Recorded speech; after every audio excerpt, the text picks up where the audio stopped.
As a Bear fan, I do have to admit that I've been blessed to see some really good running backs just in my lifetime.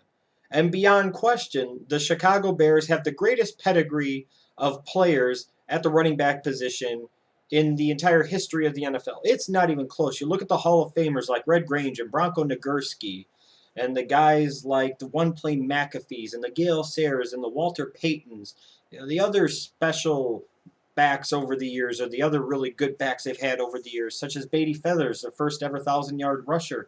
You look at guys such as Willie the Wisp Gallimore, Rick Caceres, Neil Anderson, one of my favorite players from back when I was a kid after Peyton retired, and even now with the Bears, and Matt Forte.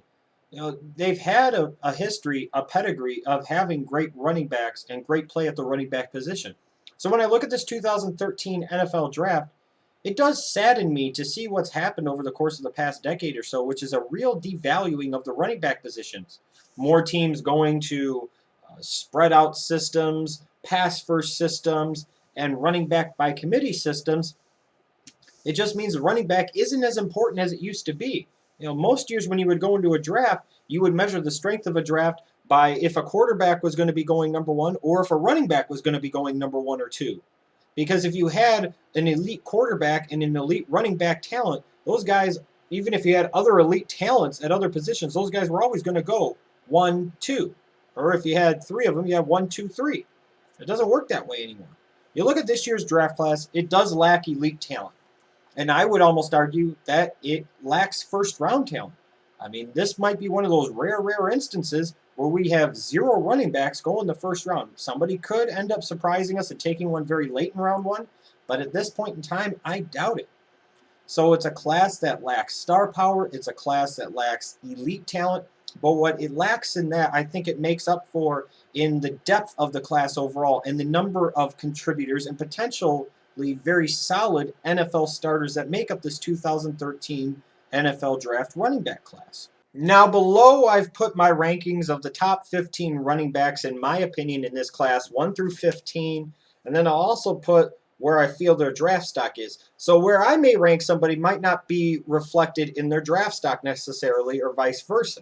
Now, I've broken up the running backs into a few different categories instead of just talking about them individually. You look at some of the scatbacks and specialists in this draft. You've got Kenjon Barner from Oregon. You've got Kerwynn Williams from Utah State. Ontario McCaleb from Auburn. These are guys that have speed. They have quickness.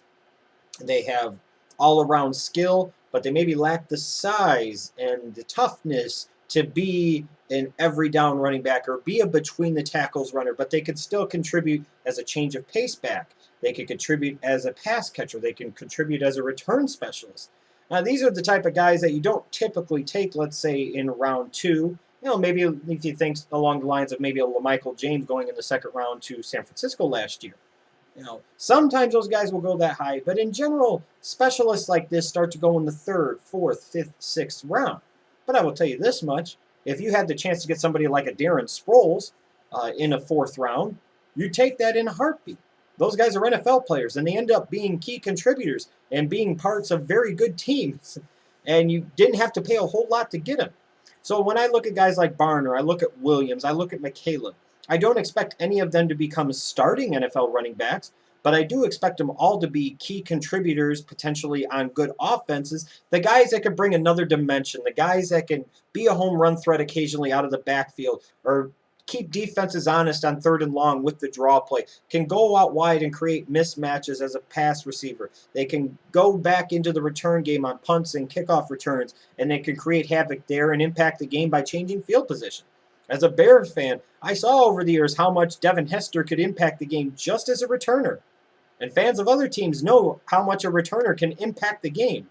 If you had the chance to get a guy who can impact the game like that, shit, you might even consider taking him in round 1. So guys like Barner and Williams and McCaleb, I won't throw them up into that classification or stratosphere, but these are guys I think could definitely be contributors as specialists in the NFL. When I look at guys like Davis and Michael and Lattimore, the biggest questions for them heading into the NFL is whether or not they're going to be able to stay healthy. Now, you could argue maybe with Michael out of Texas A&M that he has some maturity concerns, focus concerns, work ethic concerns, but he's got to stay healthy too. Davis, same thing, and especially with Marcus Lattimore.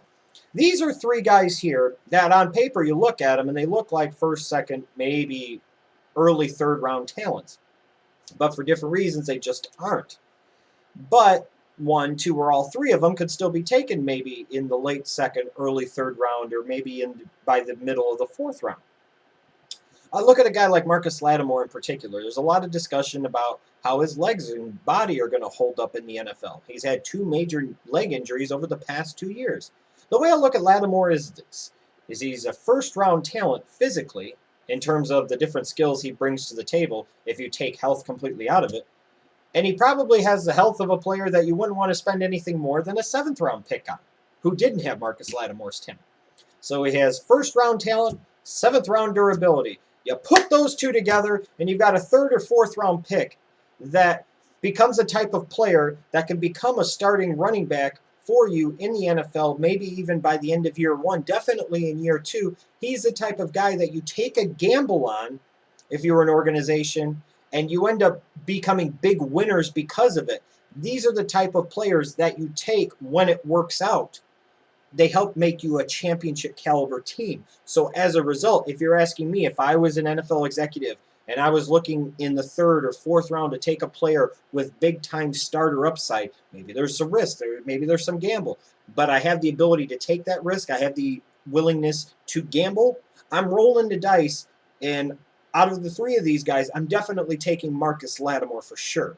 But I might even be willing to roll the dice with a Davis or a Michael maybe in the 4th or 5th round, because you never know what the hell can happen. I look at guys like Gio Bernard and Joseph Randle and Andre Ellington, and the primary thought that goes through my mind is whether or not they are every down running backs. They are skilled backs. They definitely bring a lot to the table. I don't look at them sheerly as scatbacks or specialists like the Barners and the Williams and the McCalebs. These are guys that you could make the argument that they could be an NFL every down running back, but you could also make the argument that maybe they're not. When I look at Bernard in particular, he's a guy that concerns me a little bit because I see a guy that is a tough runner between the tackles, has some elusiveness, some shiftiness to him. He has okay speed, solid speed, I'll say. And he seems to have the ability to make a big play. But I watched him a lot at North Carolina, begging out of games. It always seemed like he was dinged up with something. And with him being as small as he is, he's got good bulk on him, but he's not very tall. He just seems to be a very frail player. And I would be hesitant to spend anything more than maybe a 4th-round pick on a guy like a Gio Bernard, because I would just be concerned about his ability to hold up in the long term. And he maybe doesn't, to me, have the same upside, let's say, as a Marcus Lattimore. He's a guy that, if I wasn't concerned about it and I'm taking him in a running back committee situation, then a 2nd or 3rd round pick for a Gio Bernard, and I deploy him properly and limit his touches, but I maximize those touches he gets, he could end up being a very big talent. Out of these 3, I think Joseph Randle, to me, has the most upside in terms of potentially being an every down back. He's not the biggest guy in the world. He reminds me a little bit of DeMarco Murray out of Oklahoma.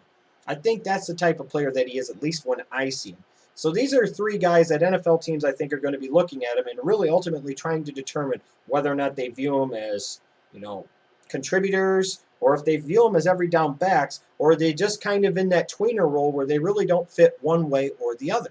And you have a few guys that are either, you could argue, maybe products of their system, or guys where the looks can be very deceiving. You look at Le'Veon Bell from Michigan State. He's a guy on paper. You look at him, you say 6 foot, 6'1", about 240 pounds. That's a fucking featured NFL running back. And at times he played like one. But there are going to be questions at that size of whether or not he has the quickness in the short area, whether he has the footwork to be able to be a featured NFL running back. There's going to be some questions there. It's going to be a thing of he looks the part, but is he actually the goods? Is he actually the part? You look at a guy like Eddie Lacy. You look at a guy like Stepfan Taylor. You look at a guy like Montee.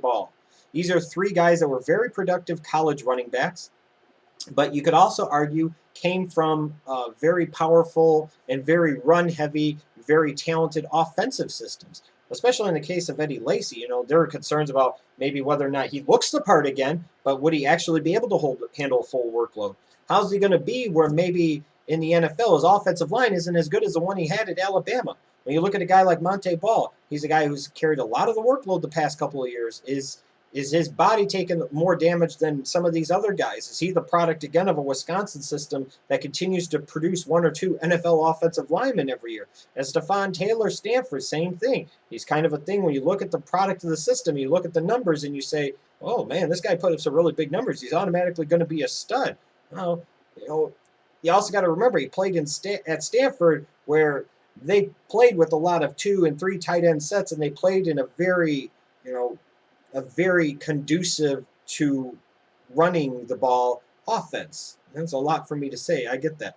But so I look at these guys. Out of Le'Veon Bell and Montee and Stepfan Taylor and Eddie Lacy, I think these are all 4 guys that will probably end up being starting NFL running backs.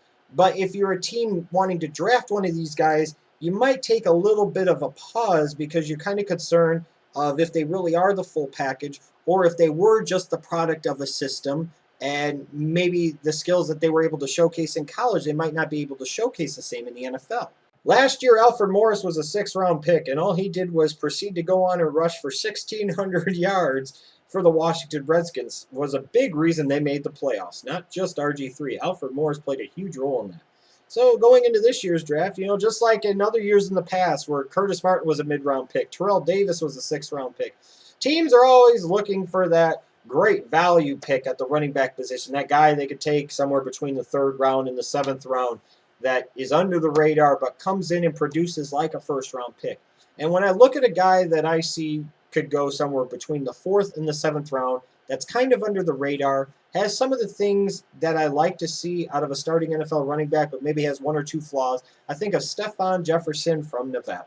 He's a guy with size. He's a guy with speed. His biggest bugaboo to me, frankly, is the fact that he fumbles all the effing time.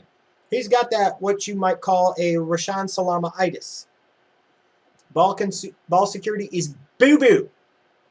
But to me, ball security, except when Rashaan Salam was high all the damn time, when you look at ball security, to me, that's something that could be addressed. Remember, Tiki Barber used to have a horrendous fumbling problem, and then he fixed the way he carried the ball, and it solved his problem. And he went on to be a very good NFL running back. I look at a guy like Jefferson. He fits that mold to me of a guy that you take in the 5th or the 6th round that flies under the radar, but he comes in, he gets an opportunity, he maybe fits into a system very well, and he goes on to have a very productive rookie year and catches people by surprise. It could be somebody else totally in this position. But I'm going out on a limb, and the guy that I think could do that is Jefferson from Nevada. So my top-rated running back in this 2013 NFL draft class has to be Jonathan Franklin out of UCLA. For quite a while, it was Eddie Lacy, and then it was Montee number 2. But what ended up, to me, vaulting Jonathan Franklin up to the number 1 spot on my running back big board anyways, was the more I watched him, every time I watched him, or watched a game of his, watched a play of his, there was just something that stood out to me. I don't view him as an elite talent or necessarily anything like that. I view him as a type of guy that you take early in the 2nd round, that in 3 years from now, he's going to be your starting running back. He's going to be a Pro Bowl player.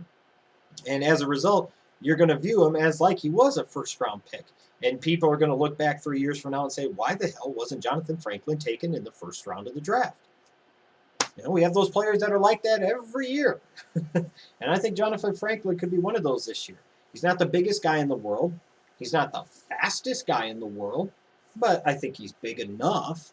I think he's fast enough. I like the attitude with which he runs the ball. He's not a tremendously physical runner between the tackles, but I think he works hard. He tries. I know that sounds silly, but, sometimes that does matter. Talent isn't everything. And I think he's an aggressive player. He doesn't give up. And I've seen some explosiveness out of him at times that I really liked over any of the other running backs that I watched this year. I'm curious what you guys think about this year's running back class. My rankings, I'm sure, will be a lot different than a lot of other draft nicks, but I don't care about them. Up next will be my thoughts on this year's wide receiver and tight end class, I'm going to do those 2 classes together as one big schmoz, because it just makes it easier for me, frankly.